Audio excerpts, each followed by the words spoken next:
Pwysyn!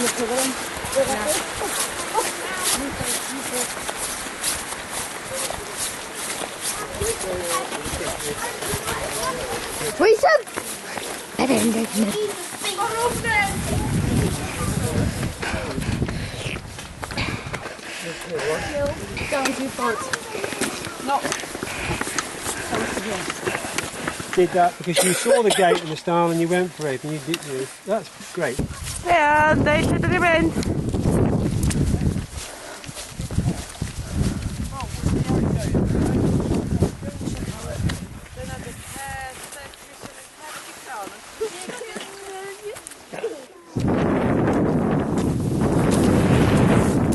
Ti'n iawn, Bedri?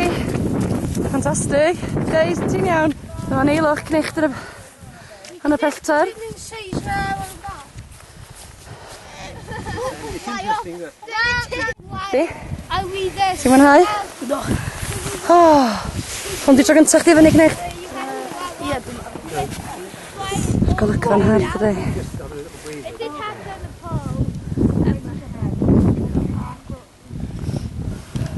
Wel, dyma ni. Hanner ffordd ish, dwi'n meddwl. So, bod ni'n hanner ffordd, Ian? Dwi'n bach mwy. Mwy. Chi'n iawn yna, hwga? Chi'n cael hwyl? Gwaith galad? Dipyn. Dipyn.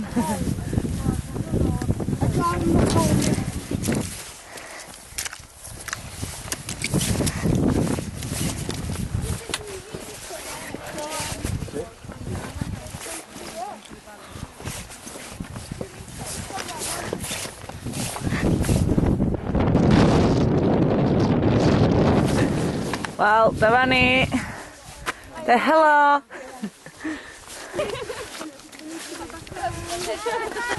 So lle da ni, hwga? Da iawn. Rhaid, da ni wedi ganu Morgan wan. Ganu feddwl hapus. 1, 2, 3. Penblwydd hapus i ti. Penblwydd hapus i ti. Penblwydd hapus i Morgan. Penblwydd hapus i ti. Whether it's good or bad, I would phone Karen to say, no, can't do it, it's too risky. I also left the route, the place we were going to and the way we were going to get up here with my wife. Because if we didn't turn up, you know, say we got all caught out, who would know we were here? So you must always tell someone and leave information about where you're going in case you don't turn up, because they would then call the mountain rescue. And that's what happens. Now, what have I got in my rucksack? What's in here? Money. Yeah, it's money. Right, that's for the 5 pints of beer, which I shall drink when I get down. No, it isn't. It's for the car park or something like that. Okay?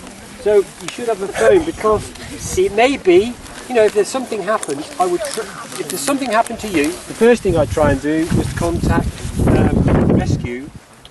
A whistle is very important because it can attract attention, and the way I would blow this, if something happened to us, say it was all misty, you couldn't see a thing, somebody broken a leg really badly, we had to get help and I needed help, I could take this whistle out and I could blow it 6 times. I go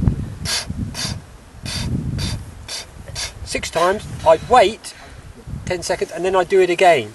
And if I heard a whistle being blown 6 times and then there was silence and then it was blown again 6 times, that's an international rescue call.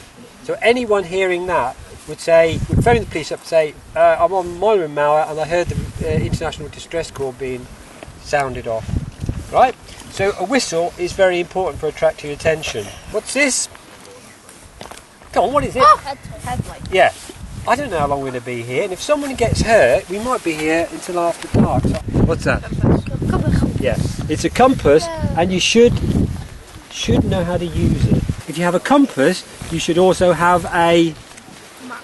Correct. So in here is a map of this area. Ti'n iawn, Bedri?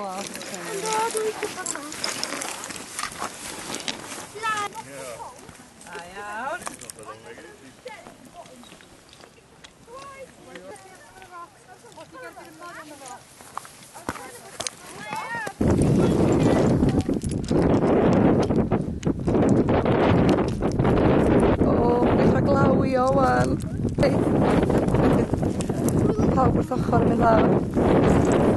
Menig! Sophie!